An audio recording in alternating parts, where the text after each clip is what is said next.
Hello दोस्तों, आज हम एक नए विषय पर चर्चा करेंगे। इकाई योजना, यूनिट प्लान। इसके पहले वाले वीडियो में मैंने लेसन प्लान क्या था ये समझाने का प्रयास किया है और आज हम इकाई योजना क्या है, यूनिट प्लान क्या है ये समझने का एक प्रयास करेंगे। मैं डॉक्टर रानी वैद्य इससे जुड़ी कई महत्वपूर्ण जानकारियाँ आपके साथ साझा करूँगी। तो चलिए सबसे पहले ये जानने की कोशिश करते हैं कि इकाई योजना का अर्थ एवं परिभाषा। पहले हम अर्थ समझेंगे, मीनिंग क्या है इकाई योजना का। एक इकाई यूनिट की बात कर रहे हैं, इसकी एक योजना बनाने की बात कर रहे हैं। तो हम जब कोई शिक्षण कार्य कराते हैं तो संपूर्ण वर्ष में जब भी हम पूरा सत्र चलता है, जो भी हम शिक्षण कार्य कराते हैं तो उसे छोटे छोटे जब हम उपखंडों में विभक्त कर लेते हैं और ये खंड सब मिल के एक इकाई का निर्माण करते हैं। तो इस तरह से संपूर्ण पाठ्य वस्तु जो है, जो भी हमको पढ़ाना है, उसको आसान और प्रभावी बनाने के लिए हम उसे इकाई में बांट के शिक्षण कर सकते हैं। और इकाई में बांटने से छात्रों को पाठ्य वस्तु जो है, जो हम पढ़ाना चाह रहे हैं, वो ज्ञान को हम सरलता से समझा सकते हैं। या यूं कहें कि उप इकाई जो है वो जो जितनी सारी उप इकाइयों को एकीकृत रूप में प्रस्तुत करके हम एक योजना तैयार कर सकते हैं, जिसे इकाई योजना कहते हैं। अब हम इसे परिभाषा के द्वारा समझने की कोशिश करेंगे। कार्टर वी गुड के अनुसार इकाई से तात्पर्य एक केंद्रीय भूत समस्या या प्रयोजन के आसपास संगठित उन सभी क्रियाकलापों, अनुभव तथा अधिगम सामग्री से है जिसे शिक्षक के नेतृत्व में विद्यार्थियों के टीम विशेष के सहयोग द्वारा प्रकाश में लाया जाता है। According to Carter V. Good, unit may be defined as an organization of various activities, experiences, and types of learning around central problem or a purpose developed cooperatively by a group of students under teacher leadership. इस परिभाषा द्वारा हम यह समझ सकते हैं कि हम क्या कर रहे हैं कि एक यूनिट जो बात कर रहे हैं, इकाई से हमारा मतलब एक केंद्रीभूत समस्या जो हमें पढ़ानी है या जो प्रयोजन है, उसके आसपास हम विभिन्न क्रियाकलाप करते हैं। सभी विभिन्न क्रियाकलाप जो उससे होने वाले अनुभव, अधिगम, उस क्रियाकलाप को करने के लिए अधिगम सामग्री, इन सब के मिलाने से एक हम कार्यविधि बनाते हैं, जिसे जो बना कौन रहा है, शिक्षक के नेतृत्व में विद्यार्थियों के टीम के सहयोग द्वारा बनाया जा रहा है। तो इस तरह से इकाई योजना जो है एक योजना निर्माण है, जिसमें अध्यापक क्या कर रहा है, किसी इकाई की विषय वस्तु को एक निश्चित क्रम में क्रमबद्धता ढंग से प्रस्तुत करने की कार्य योजना बनाता है कि हाँ किस क्रम को कब प्रस्तुत किया जाए, उसकी एक वर्किंग प्लान बनाता है, उसे विभिन्न उप इकाई में प्रस्तुत करता है। तो ये हुई इकाई योजना, इसका अर्थ एवं परिभाषा। फिर हम बात करेंगे कि इकाई योजना जो है, जो हमने अभी बनाई या क्रियाविधि जो है, वर्किंग प्लान जो है, उसके सोपान क्या हैं। तो सबसे पहला सोपान है तैयारी, प्रिपरेशन की बात करेंगे। तो हम इसमें किस तरह के प्रिपरेशन की बात करें कि छात्रों का ध्यान पाठ की तरफ आकर्षित करना इकाई पाठ योजना का प्रमुख उद्देश्य होता है कि भाई जो पढ़ाने वाले हैं, छात्रों का ध्यान जो है, जो वो यूनिट है, वो जो विषय वस्तु है जिसे हमें पढ़ाना है, उसकी तरफ आकर्षित करना है, यही उसका प्रमुख उद्देश्य है। अतः छात्र का शिक्षण प्रारंभ करने से पूर्व यहाँ पे छात्रों का जो हम शिक्षण है वो प्रारंभ करने से पूर्व छात्रों को अनेक प्रकार के स्तरों से प्रेरित एवं प्रोत्साहित किया जाता है। क्योंकि यहाँ हम प्रिपरेशन किस चीज़ की कर रहे हैं कि हमें जो पढ़ाना है, जो समझाना है, जो नवीन ज्ञान देना है, उसके लिए छात्र क्या हो जाए, तैयार हो जाएं उसे ग्रहण करने के लिए। उसे ग्रहण तब करेंगे जब छात्रों में उसके प्रति रुचि जागृत होगी। अब वह पूरी तरह से तैयार हैं उस नवीन ज्ञान को प्राप्त करने के लिए। तो पहला हो गया इकाई योजना का सोपान, उसकी तैयारी, प्रिपरेशन। दूसरा है पूर्व ज्ञान परीक्षण। पूर्व ज्ञान परीक्षण में अपन बात कर रहे हैं कि यहाँ पे ये जानना जरूरी है कि इसकी सहायता से हम ये जान सकते हैं कि जो भी हमें नवीन प्रकरण पढ़ाना है तो उससे पहले बच्चों को इसके बारे में, इस प्रकरण से संबंधित क्या क्या ज्ञान है, वो उसके बारे में उससे पहली कक्षा में क्या क्या पढ़ चुके हैं। तो ये कहलाता हमारा पूर्व ज्ञान। जैसे कोई शिक्षक अपनी पाठ्य योजना का निर्माण ठीक प्रकार से नहीं कर पाएगा, यानी हम अगर बात करें कोई इकाई योजना का निर्माण कर रहे हैं तो ठीक ढंग से नहीं कर पाएगा जब तक उसे ये ज्ञान ना हो कि विद्यार्थी को उसकी प्रारंभिक कक्षा में उसने क्या क्या पढ़ चुका है। उसे उसके नवीन ज्ञान से जोड़ने के लिए, नए ज्ञान से जोड़ने के लिए पूर्व ज्ञान की आवश्यकता जरूरी होती है। तो दूसरा स्टेप हो गया पूर्व ज्ञान परीक्षण, प्रीवियस नॉलेज टेस्टिंग। तीसरा है प्रस्तुतिकरण, प्रेजेंटेशन। यहाँ पर अब बात कर रहे हैं कि छात्र के मध्य अध्यापक द्वारा किसी भी इकाई का, जो है अपन बात करें इकाई के अंतर्गत पाठ का आरंभ किया जा रहा है, उसका प्रस्तुतिकरण रचनात्मक प्रकार से करना चाहिए। जो प्रस्तुतिकरण प्रेजेंटेशन जो है वो कैसा होना चाहिए, क्रिएटिव फॉर्म में होना चाहिए, जिसके लिए अध्यापक को अपने मस्तिष्क में रुचिकर योजनाएं तैयार करनी पड़ती कि ये पाठ को हमें किस रूप से पढ़ाना है, किस तरीके से पढ़ाना है कि विद्यार्थी का ध्यान जो है वह आकर्षित हो, उसका अधिगम स्तर बढ़े, वह ज़्यादा से ज़्यादा सीखे, उसके अंदर यानी वह जो है कलात्मक रूप से, जिज्ञात्मक रूप से वह उस चीज़ों को सीखने समझने के लिए तैयार रहे। इस प्रकार के विषय प्रस्तुतिकरण में अध्यापक को बहुत सावधानी और संयम से काम लेना पड़ता है कि भाई हमें पाठ को प्रस्तुत करना है तो क्या क्या कमियां रह जाएंगी, उन बातों का ध्यान रखना पड़ेगा। और अच्छे से प्रस्तुतिकरण के लिए भी हमें सावधानी बरतनी पड़ेगी, चीज़ों को बहुत संयमित रूप से समझाना पड़ेगा।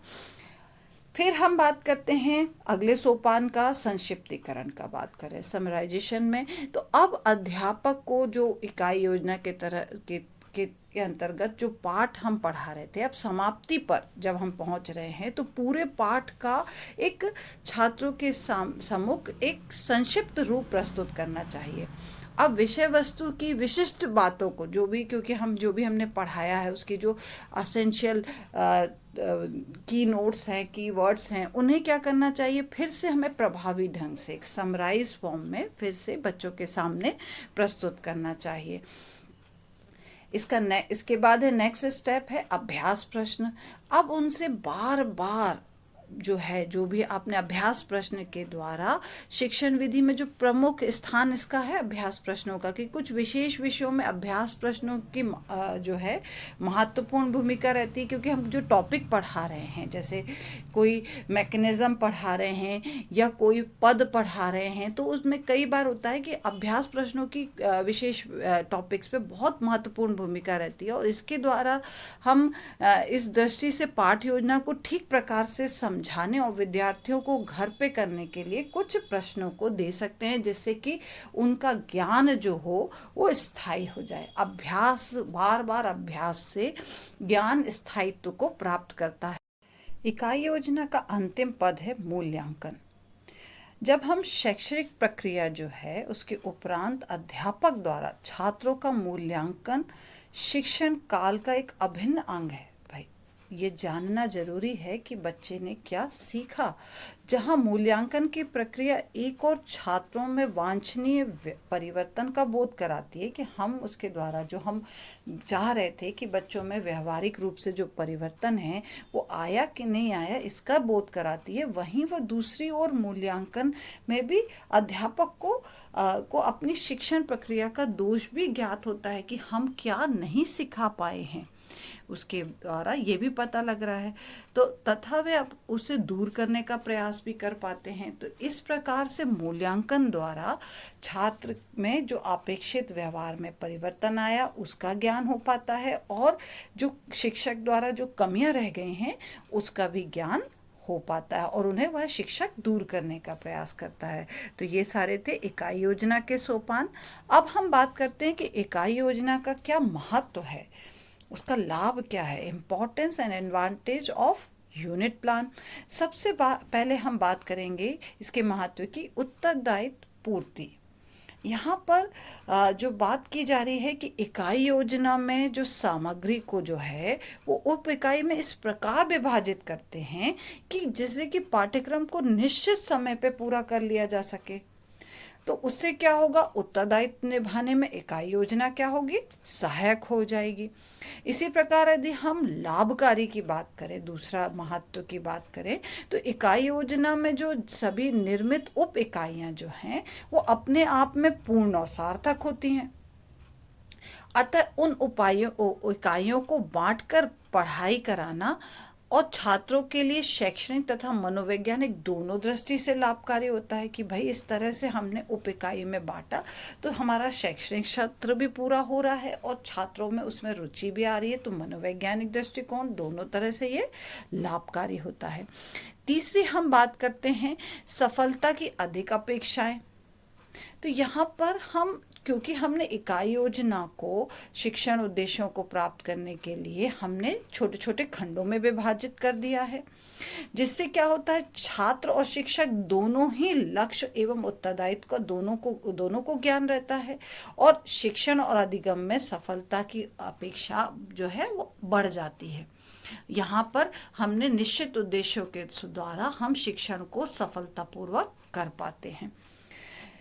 चौथी बात करेंगे इसमें उसके महत्व की कि उद्देश्य प्राप्ति में सहायक कैसे होता है कि इकाई योजना में जब हम उप इकाइयों के शिक्षण के लिए हमको क्या विधि, प्रविधि, शिक्षण सहायक सामग्री आदि समुचित का प्रयोग करते हैं, तो उससे क्या होता है, हमने एक निश्चित कर दिया कि इस उप इकाई के लिए ये विधि है या ये प्रविधि है या सहायक सामग्री है, उन सब का हमें कहाँ पर कैसे उपयोग करना है।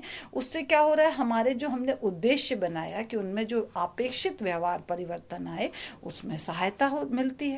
तो इस प्रकार से यह उद्देश्य प्राप्ति में सहायक होता है। फिर पांचवा है, अपन बात करते हैं कि प्रक्रिया को रोचक एवं प्रभावपूर्ण बनाने में इकाई योजना किस तरह से रोचक और प्रभावपूर्ण बनाती है कि पढ़ाए जाने वाली इकाइयों का उप इकाइयों में विभाजन तथा आवश्यक क्रियाओं का जो है वो पूर्ण नियोजन शिक्षण अधिगम प्रक्रिया को और अधिक प्रभावी बना देता है, क्योंकि हमने पहले से इकाइयों में विभाजित करके जो भी हमारी एसेंशियल एक्टिविटीज़ है उनको पहले से हमने प्री प्लान कर दिया, तो हमारा जो अधिगम है या सीखने का जो ढंग है वो और अधिक रोचक और महत्वपूर्ण बन जाता है। साथ ही साथ बात करते हैं कि सतत मूल्यांकन की बात करेंगे कि इकाई योजना में नया जो उसका लाभ है कंटिन्यूस इवैल्यूएशन, यहाँ पे सतत मूल्यांकन की बात करेंगे कि इकाई योजना में जो उपयुक्त इकाइयाँ हैं उनके परीक्षण निर्माण का प्रावधान रहता है कि भाई उनका हमको एक इकाई कंप्लीट होने के बाद उसका टेस्ट लिया जाए, परीक्षण लिया जाए, जिससे क्या हो जाता है, इस परीक्षण की सहायता से जो परिणाम मिल रहे हैं उनसे हम यह मूल्यांकन कर पाते हैं कि बच्चा जो हम पढ़ाते जा रहे हैं वो सीख पा रहा है कि नहीं। तो इस प्रकार की प्रक्रिया कैसी हो जाती है, सतत हो जाती है। तो सतत मूल्यांकन में भी यह लाभकारी होती है। नेक्स्ट हम बात करें इकाई योजना के महत्व की, तो कठिनाई का ज्ञान एवं उपचार, क्योंकि हमने यहाँ पे इकाई योजना में छात्रों को जो सिखाना है उसमें जो कठिनाइयाँ आ रही हैं, उनको जो कमजोरियाँ जो भी उनको सीखने में समस्या आ रही हैं उसका हम निदान कर सकते हैं, निवारण कर सकते हैं और उन्हें उस तरह का उपचारात्मक शिक्षण भी दे सकते हैं। तो ये हमारी कठिनाइयों को दूर करने में मदद कर रही है। अंतिम में बात कहूँगी कि इकाई योजना का जो महत्व है वो बालक प्रधान शिक्षण योजना है, क्योंकि इसमें यहाँ पर इसके अंतर्गत बालकों की जो निहित क्षमताएं हैं, आवश्यकताएं, उन सब को प्रधानता दी जा रही है, उनके अनुरूप इकाइयों का निर्माण किया जा रहा है, उनके अनुरूप उन्हें एक योजनाबद्ध तरीके से इकाई शिक्षण दिया जा रहा है। अब हम बात करते हैं कि इकाई योजना की क्या सीमाएं हैं, लिमिटेशन ऑफ यूनिट प्लान। तो सबसे पहले हम बात कर रहे हैं कि जो हमने प्लानिंग की बात की है, तो इसमें हम बात कर रहे हैं कि नियोजन साध्य नहीं है, क्योंकि यहाँ पे जैसे हमने इकाई योजना का पालन करने में शिक्षक उसका अक्षरशः पालन करने के प्रयास में लग जाते हैं कि भाई इस तरह की योजना बनी, इसी तरह से हमें इसका पालन करना। वे भूल जाते हैं कि जो नियोजन है, ये जो अपन ने प्लानिंग की है, वो अपने आप में एक लक्ष्य मात्र है। ये लक्ष्य जब लक्ष्य ना हो करके ये जो है हमारे लक्ष्य प्राप्ति का साधन होता है। ये लक्ष्य नहीं, अंतिम लक्ष्य यही नहीं है। ये केवल एक नियोजन क्या है, उस लक्ष्य पाने का एक साधन है, जिसके द्वारा हम इस प्लानिंग के द्वारा हम उद्देश्यों की प्राप्ति कर पा रहे। वो शैक्षणिक उद्देश्य जिससे कि बच्चे के व्यवहार में अपेक्षित परिवर्तन आ जाए। तो ये नियोजन साध्य नहीं है। ये किसकी सीमा हो गई। दूसरा है अधिक योजना केंद्रित, टू मच प्लान सेंटर। यहाँ पे क्या हो रहा है कि योजना के कारण यहाँ पे नियोजन पर अत्यधिक बल देने से शिक्षण अधिगम जो है, प्रक्रिया जो है, वो विद्यार्थी केंद्रित ना होकर के योजना केंद्रित हो जा रही है। कि हमको वैसे तो हमें स्टूडेंट सेंटर पे ध्यान रखना है कि जो भी हमें पढ़ाना उसकी रुचि और प्रभावशाली ढंग से उसकी क्षमताओं के आधार पर, मगर हम योजना पे अधिक केंद्रित हो जाते हैं, जिससे कि क्या हो जाता है कि हमारा अतः इससे बालकों के स्वाभाविक जो हम विकास चाह रहे थे, उनकी रचनात्मकता, सृजनात्मकता बढ़े, उसमें बाधा आ जाती है। तो अत्यधिक योजना केंद्रित हो जाती है। ये भी इसकी सीमा हो गई। इसके बाद हम इसकी दूसरी सीमा, तीसरी सीमा की बात करें तो अत्यधिक समय तथा परिश्रम की मांग। यहाँ पर बात आ रही है क्योंकि हमने जो योजना इकाई की जो योजना बनाई है, ये जो कार्य अत्यधिक जटिल है और इसके करने में शिक्षक को अधिक परिश्रम और समय लगता है।